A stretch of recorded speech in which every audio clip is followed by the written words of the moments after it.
Bonjour Magali Guérézy. Bonjour. Alors vous venez nous présenter aujourd'hui votre ouvrage qui est tout récemment paru, Parler au féminin, les professions de foi des députés sous la Ve République, députés évidemment au féminin. Pour commencer, pouvez-vous vous présenter en quelques mots s'il vous plaît? Oui, alors bonjour, je suis enseignante à l'Université Côte d'Azur et ce livre, il est tiré des travaux que j'ai menés dans ma thèse de doctorat, qui était donc consacré à l'analyse des candidatures des femmes et des hommes élus à l'Assemblée nationale entre 1958 et 2007. Et donc en particulier, cette thèse, elle traitait donc de la question de l'égalité entre les sexes en politique, ou comme on appelle ça aujourd'hui également le genre en politique. Alors c'est un sujet au cœur de l'actualité, notamment avec le mouvement MeToo. Pourquoi avez-vous choisi ce sujet alors qu'il semble que l'égalité en politique soit acquise depuis les lois sur la parité? Justement, le livre visait à questionner en fait le décalage entre effectivement l'égalité formelle, l'égalité dans le droit, qui est effectivement acquise en politique depuis 1944, disons, hein, l'ouverture du droit de vote et d'être élu pour les femmes. Donc ce décalage qui existe entre l'égalité en droit et puis l'égalité dans les faits qui, elle, reste assez imparfaite. Voilà, donc le livre visait à questionner ce décalage, puisque les femmes restent encore très longtemps minoritaires. Elles sont moins de 2% à être élues à l'Assemblée nationale au début de la Ve République. Puis il faut attendre 1997 pour qu'elles dépassent le seuil des 10%. Donc elles restent longtemps peu nombreuses, et puis même quand elles sont un peu plus nombreuses à être élues, elles continuent d'occuper des postes de second rôle, voilà, les fonctions les moins prestigieuses. Donc voilà, le but du livre, c'était d'observer les freins sans doute qui persistaient à l'entrée des femmes en politique, en dépit de l'égalité dans la loi. Alors pour étudier ces freins, justement, vous développez une approche originale et interdisciplinaire, située entre histoire et analyse du discours. Pouvez-vous nous l'exposer?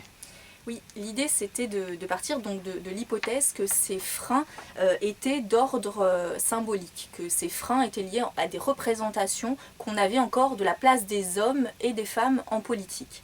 Donc pour pouvoir les étudier, j'ai décidé de m'attacher au discours, puisque j'ai pensé que le discours c'était vraiment le lieu où était construit et perpétuer et diffuser ces représentations sur la place des sexes en politique. En particulier, je me suis attachée à l'un des textes les plus emblématiques du discours électoral, c'est la profession de foi électorale. C'est ce texte qu'on reçoit donc à la veille de chaque scrutin et qui en fait en un texte A4 recto verso là nous résume l'intégralité d'une campagne.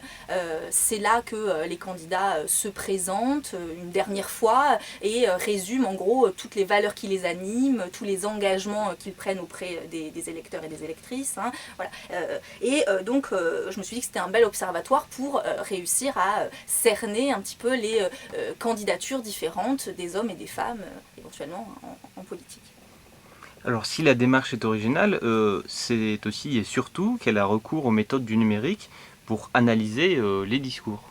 Oui, pour étudier ce gros corpus qui rassemble 700 professions de foi et pour donc pouvoir comparer rigoureusement les textes des hommes et des femmes, mais aussi les textes produits à une date et puis par rapport à d'autres époques, ou encore les textes produits par certains partis politiques par rapport à d'autres, j'ai eu recours à des outils de lecture et d'interprétation numérique qui sont développés dans le champ de ce qu'on appelle aujourd'hui, alors globalement les humanités numériques, mais peut-être plus précisément le champ de la textométrie ou de la logométrie, c'est-à-dire c'est des disciplines qui réfléchissent à la mesure des textes, à la mesure des discours.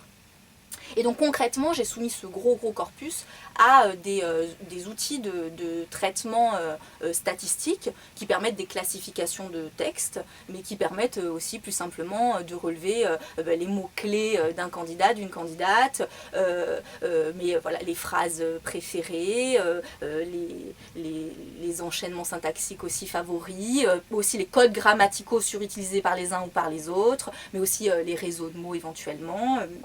Voilà, pour étudier des thèmes et les stratégies que les candidats et les candidates mettent en œuvre pour plaire et convaincre. Ce livre pourra donc intéresser les lecteurs et les lectrices sur divers points.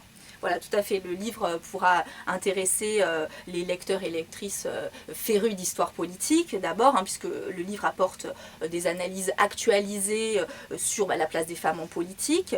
Il nuance en particulier certaines chronologies qui étaient un peu générales, et là,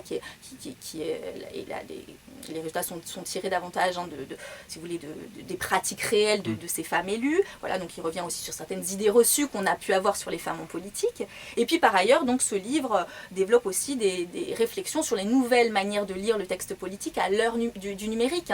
Et aujourd'hui, c'est vrai que ces textes politiques, mais pas simplement, ils sont de plus en plus sous format numérique, donc ils changent de nature, ça devient des hypertextes, des textes qui sont enrichis de liens, de renvois, et donc ce livre, il propose aussi des nouvelles manières de lire, voilà, avec des méthodes de comptage, donc une lecture plus quantitative, mais aussi avec donc des analyses de réseau, donc une lecture plus réticulaire par exemple, ou encore voilà, de multiples visualisations du texte.